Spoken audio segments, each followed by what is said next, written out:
Dan kadang-kadang memang ada kakantah kita yang kuat menghadapi tekanan, ada juga yang tidak kuat menghadapi tekanan. Karena tadi memang kalau kita bicara masalah kasus Tangerang, belajar dari situ, secara prosedur, secara legal, secara yuridisnya lengkap, kap, secara administrasi. Jadi ada juga mereka membayar PBB juga, ada PBB-nya. Saya nggak tahu juga kenapa laut ada PBB-nya. Jadi ini kalau memang ini melibatkan banyak pihak, ya memang betul melibatkan banyak pihak. Ada sertifikat gizinya, ada dokumen keterangan, ada lengkap. Secara prosedur maupun secara yuridis tidak ada yang dilalui. Kami sudah periksa satu persatu. Karena sebelum membatalkan itu kami memeriksa satu persatu. Hanya ketika kita cek fakta materialnya saja, kenanya di fakta materialnya itu. Nah, ngecek fakta material ini kan harus dicocokkan, dipanggil dulu dan sebagainya. Itu pun banyak sekali ketika kami selesai sholat Jumat, ada beberapa SAM yang kami batalkan, saya di demo.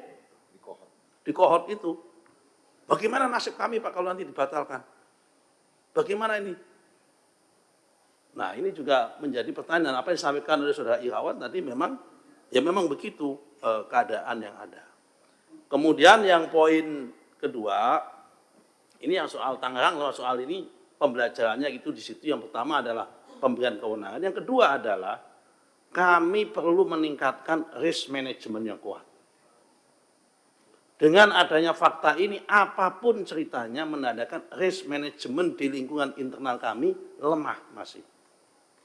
Berangkat dari sini, kami akan mewajibkan semua pejabat yang punya otoritas, baik itu kasih maupun kepala kantor, maupun kanwil, maupun kabid, maupun direktur, maupun dirjen, mulai tahun ini akan kami wajibkan harus ikut dan wajib lulus pelatihan sertifikasi manajemen risiko.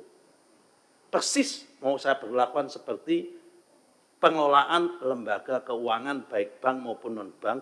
Di bank itu, karena juga pelayanannya sama, itu sama. Yang namanya kepala pimpinan cabang bank itu wajib lolos sertifikat manajemen risiko. Karena mengelola duit uang ini sama aja, ini mengelola aset orang. Nah, karena itu ini akan kita tingkatkan, akan kita wajibkan untuk pembelajarannya untuk ini hikmah yang kedua itu adalah tentang manajemen risiko. Yang nomor 3, memang APIP kita, ya kan, inspektorat kita memang harus lebih ketat. Kalau tadi ada usulan-usulan seperti perlunya ada penik Hakum di dalam Dirjen Gakum, kemudian perlunya ada peradilan pertanahan untuk percepatan dan sebagainya, itu bagi kami bonus kalau ada itu. Tapi saya mencoba mensiasati dari aspek struktur dan peraturan perundang-undang yang as is hari ini dulu aja. Kalau itu nanti kan sambil menunggu di luar kewenangan kami kan seperti itu. Kami harus menunggu menginisiat perubahan undang-undang dan sebagainya. Saya yakin sih Bapak-Bapak pasti akan mendukung ke arah sana. Tapi kan butuh waktu. Ya kan butuh waktu untuk itu. Tapi yang hari ini ada saja dulu kami optimalkan dan kami berdayakan. Ini poin yang pertama soal Tangerang. Kemudian poin yang kedua soal per-HGU-an.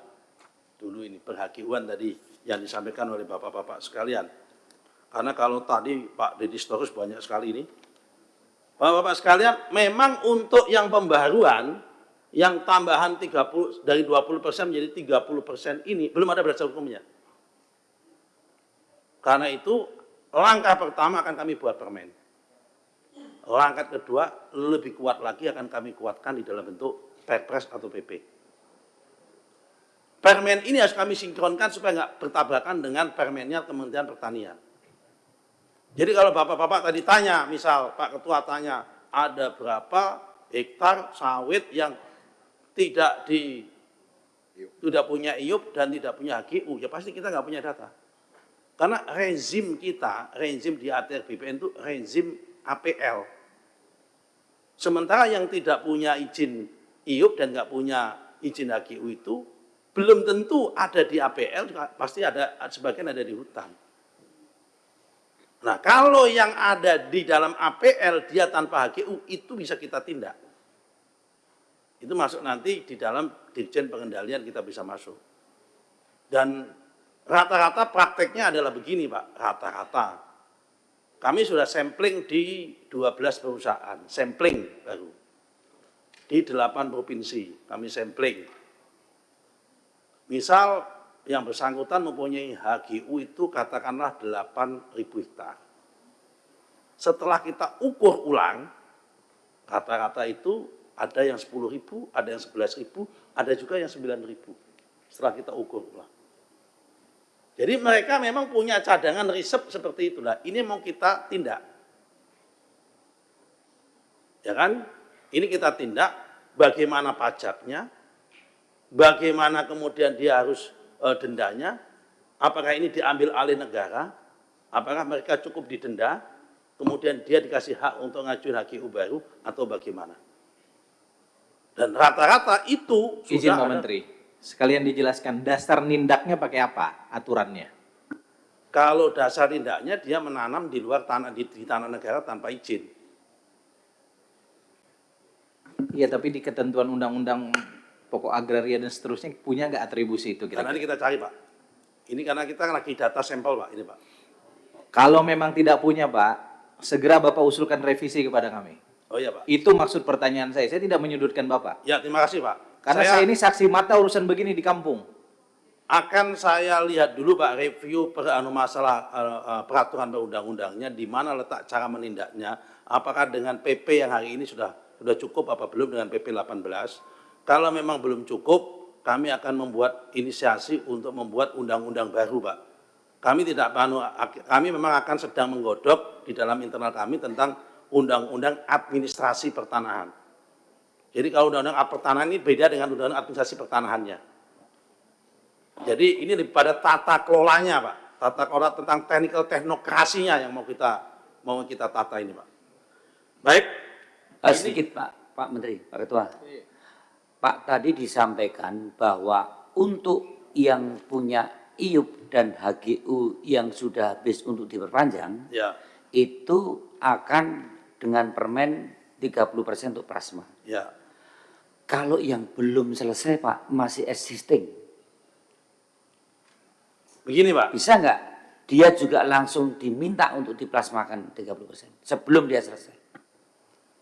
Benchmarkingnya saat ini yang existing yang belum selesai, nunggu dia mengajukan permohonan perpanjangan.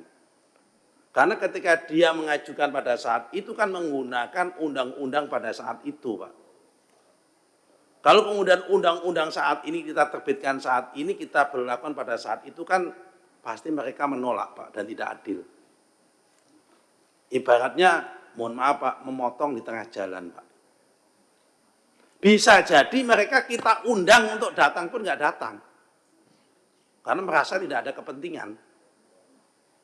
Jadi mereka hanya datang nanti ketika saat mereka mau habis.